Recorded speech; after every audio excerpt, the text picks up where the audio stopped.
Mister തമ്പുരാൻ. നല്ലൊരു comment ആണല്ലോ ചേട്ടാ. ഈ കമൻ്റ് കണ്ടപ്പോൾ എനിക്ക് റിപ്ലൈ തരണം എന്ന് തോന്നി. കാരണം എന്താ വെച്ച് കഴിഞ്ഞാൽ ഞാനിതിനെ ബലമായിട്ട് പിടിച്ചുകൊണ്ട് എൻ്റെ വീട്ടിൽ കൊണ്ടുവച്ചതല്ല. ഇതിനൊരു 3 ദിവസം മുന്നേ വളരെ വയ്യാത്ത അവസ്ഥയിൽ എൻ്റെ വീടിൻ്റെ ഗേറ്റിൻ്റെ ഫ്രണ്ടിൽ കിടന്ന് കിട്ടിയാണ് ഇതിനെ. ചത്തുപോകേണ്ട ഒരു അവസ്ഥയായിരുന്നു ഇതിന്. അപ്പൊ ഞാൻ അതിന് എടുത്തോണ്ട് വന്ന് കുറച്ച് വെള്ളമൊക്കെ കൊടുത്തു. പിറ്റേ ദിവസം രാവിലെ ഞാൻ പുറത്ത് കൊണ്ടുവച്ചപ്പോൾ എൻ്റെ കാക്ക വരുന്നുണ്ട്. ഇവിടെ ഓൾറെഡി കുറച്ച് വെളിയിൽ കാക്കകളുണ്ട്.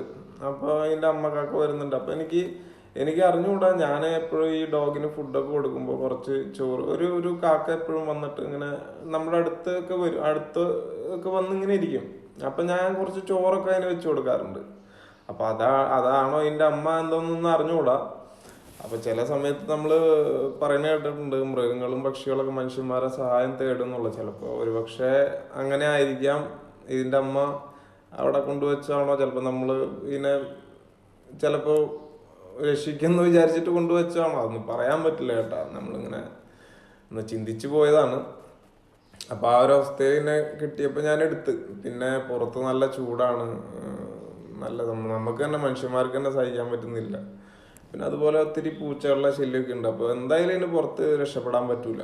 അതിൻ്റെ ജീവൻ എന്തായാലും നഷ്ടമാവും.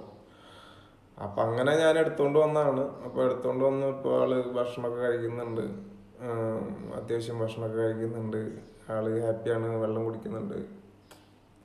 നമ്മളൊരു പേരൊക്കെ ഇട്ടു, കോക്കോ എന്നുള്ള പേരിട്ടു. പിന്നെ എനിക്ക് ഇതിനെ വീട്ടിലടച്ചിടണമെന്നില്ല. ഇത് പറക്കാറായി കഴിഞ്ഞാൽ ഇതിനെ തുറന്നു വിടണം. അത് അതിൻ്റെ ലോകത്ത് പറന്ന് നടക്കട്ടെ. നമ്മളൊന്നിനെയും കൂട്ടിലടച്ചിട്ട് ഉപദ്രവിക്കണം എന്നുള്ള യാതൊരു ആഗ്രഹമില്ലാത്ത ആളാണ്.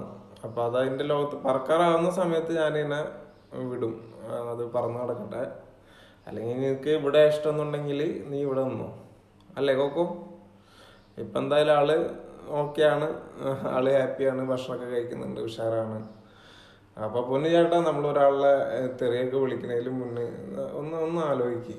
നമ്മളതിന് പഠിച്ചിട്ടില്ല, നമ്മളങ്ങനെ നമ്മുടെ വീട്ടുകാരും പഠിപ്പിച്ചിട്ടില്ല. അപ്പൊ അറിയുന്ന ആളായാലും അറിയാത്ത ആളായാലും ഒരാളെ തെറി വിളിക്കാന്ന് വെച്ച് കഴിഞ്ഞാല് വിളിക്കാൻ എളുപ്പമാണ്. അത് ഓരോരുത്തരുടെ ഇഷ്ടമാണ്. ഇപ്പൊ താങ്കളുടെ ഇഷ്ടം അങ്ങനെയാണെങ്കിൽ ഓക്കെ. പക്ഷെ നമ്മളത് പഠിച്ചിട്ടില്ല. നമ്മളിപ്പോ മനുഷ്യന്മാരെയും മൃഗങ്ങളെയും സ്നേഹിക്കാനേ പഠിച്ചിട്ടുള്ളൂ. തെറി വിളിക്കാൻ നമ്മുടെ വീട്ടിൽ നമ്മൾ ആരും പഠിപ്പിച്ചിട്ടില്ല. വിളിക്കേണ്ട അവസ്ഥ വന്നാൽ വിളിക്കേണ്ടി വരും. ഇപ്പോൾ